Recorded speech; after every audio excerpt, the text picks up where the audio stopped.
Sunday, day 33 of lockdown. Time to read the Bible, I think. I do read it. This one I got from Papworth Hospital many years ago now. So this Bible actually started off in NHS Hospital Papworth after I had my heart attack. There were a couple of things I wanted. First thing I wanted to do was to speak to the chaplain. Lovely guy. Next thing I wanted was a copy of the Bible to read, and then I wanted the chaplain to bring me the sacraments, which he did, and he brought me this Bible as well. So let's read from the parable of the lost son, shall we? Starting at verse 11. Jesus continued, "There was a man who had 2 sons. The younger one said to his father, 'Father, give me my share of the estate.' So he divided his property between them. Not long after that, the younger son got together all he had, set off for a distant country, and squandered his wealth in wild living.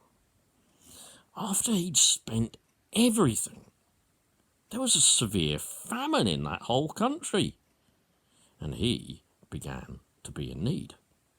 So he went and hired himself out as a citizen of that country to feed the pigs in the fields.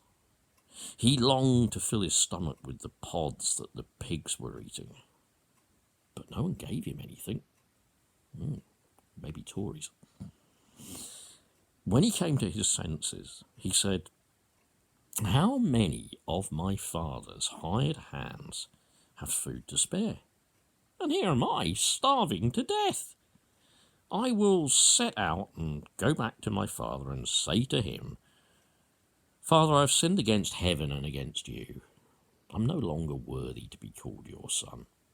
Make me like one of your hired men.' So he got up and went to his father. But while he was still far off, his father saw him and was filled with compassion for him. He ran to his son, threw his arms around him, and kissed him. The son said to him, 'Father, I have sinned against heaven and against you. I am no longer worthy to be called your son.' But the father said to his servants, 'Quick, bring the best robe and put it on him. Put a ring on his finger and sandals on his feet. Bring the fattened calf and kill it. Let's have a feast and celebrate. For this son of mine was dead and is alive again. He was lost and is found.' So they began to celebrate. Meanwhile, the older son was in the field. When he came near the house, he heard the music and dancing. So he called on one of the servants and asked them what was going on. 'Your brother has come,' he replied, 'and your father has killed the fattened calf because he has him back safe and sound.' The older brother became very angry and refused to go in. So his father went out and pleaded with him. But he answered his father, 'Look, all these years I've been slaving for you and never disobeyed your orders. Yet you never gave me even as much as a young goat so I could celebrate with my friends. But when this son of yours, who has squandered your property with prostitutes, comes home, you kill the fatted calf for him?' 'My son,' the father said, 'you are always with me, and everything I had is yours. But we had to celebrate and be glad, because this brother of yours was dead and is alive again. He was lost and is found.'" I think that's a wonderful parable. I really do. It says so much to me. It says an awful lot to me as a father with 2 sons. Indeed, a younger and an older one, both grown up now. I read that parable and I think, if one of my sons asked for what, after all, was rightfully theirs, would I refuse to give it to them? Would I moan at them? Would I harp and complain? Would I make it hard for them to get? No, because actually it had been theirs all along, just as much as it had been their younger brother's as well. I wouldn't do that. I would give it to them. So that's exactly what the father does. He gives it to him. This is no strings attached. This is gracious giving. This is giving from what, if you like, the family has. And it's just giving, yeah? He doesn't set any limits on what the son should do with it. So the son goes away, effectively, and in a matter of words, you can see the son squanders it. And then, oh boy, like most of life, then times get tough. There he's been, wine, women and song. Oh, what a way to live, Yep, wine, women and song, single man on his own. Oh, the life of a single man on his own, No one to look after but himself. Dad and the family's money in his pockets. And it isn't really until the famine comes upon the land and whatever, and obviously by then the money's gone, just burned up, yeah? Notice he doesn't go to his friends and go, do you think I could just borrow a bit off of you? No, one has to assume that his friends are no longer friends, or at least they're not the kind of friends who are willing to lend money, yeah? Even at exorbitant interest rates. So, of course, he's not totally indolent, because he hires himself out to the farmers and does some work with the pigs, looking at the pods they're being fed and thinking, I could do with one of those to fill my empty belly. Yeah. So in the end, what really makes him go home? I think partly he needs a meal. He's destitute. There is no other place for him to go, because clearly he's not going to be going any further. He's not receiving any charity where he is. And perhaps what he realises is the great love and generous gift that is still there for him in that father's love. And I think maybe sometimes we need to think about this when we sin, if you like. When we sin, when we are profligate, when we sin through our own deliberate fault, when we do the things which we have not to have done, and we leave undone the things which we should have done. We sin through our own deliberate fault, to go a bit Church of England on you, yeah? But what does the son, who, if you like, has been a bit of a twit, he's a sinner, yeah, boy, aren't we all, But, okay, but what does he realise? What also turns him to go home? He realises the love of the father, and possibly the love of the family as well.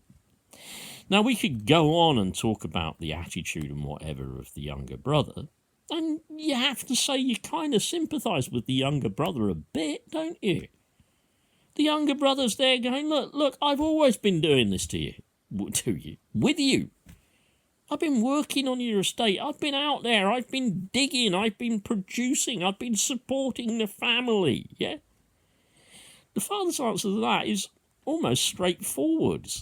He expects that his son would know he appreciates that, because he perhaps rightly expects that he knows that his son would love him.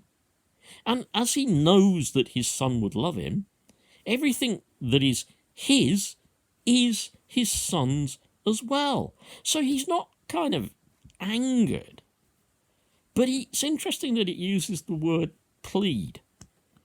He has to kind of plead with the brother to come and join them to celebrate the return of somebody who he regarded as dead to him. Sometimes when you divorce somebody, it's as though they become dead to you. It's quite a horrible feeling, actually. It's as though they are dead to you. Yet, should that person return, could you even not yourself welcome them in love? Could you not do that? Through the great love that you have inside you, and the great love that is within humanity, and the love that is part of God, could you not even welcome somebody back, even if they'd hurt you? I'm not saying that you should forgive them in that sense. I'm not saying that you should set aside the wrong that they had done, the injury that they had made. I'm not saying that. But I am saying that you can welcome people back in love, like this father does for his son. It's fascinating that I just so identify with that father. I think ever since I was a kid and I read the story, even before I became a father, I've always identified with him. I've always, and if you ever get this reading, it's probably on Father's Day, yeah? I've always identified with him. I love my son so much. I know that their mother loves them as well. And just think about that. If we consider that when we have sinned, this is God willing to welcome us back. I'm always intrigued because the parable ends there. We don't know what the prodigal, the profligate son did next. We don't know. The parable's only used for that, a short number of lines. It's a short story used to make a point. Yep. You can pick the point for yourself, I'm sure.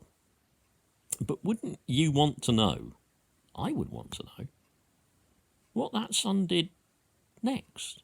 10 years down the line, 20 years down the line, a year down the line.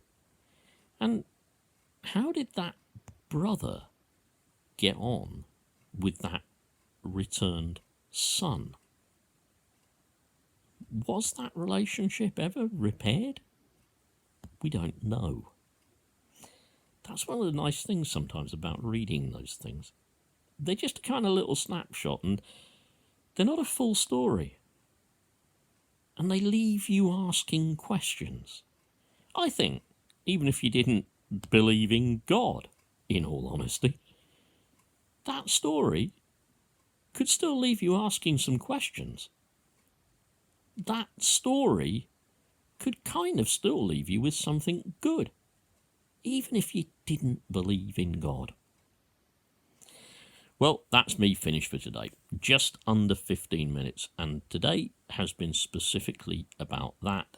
And I've been specifically thinking about things like that because of Boston Salvation Army, who are meant to have started their online service at 10:30. Well, I guess I couldn't be there online with you, but I might see if I can find you or Salvation Army UK later on, okay? Bless you all. Take care. Love each other. Look after each other. Help the weak. Protect the sick. And build God's kingdom of love here and now in this world. Bye.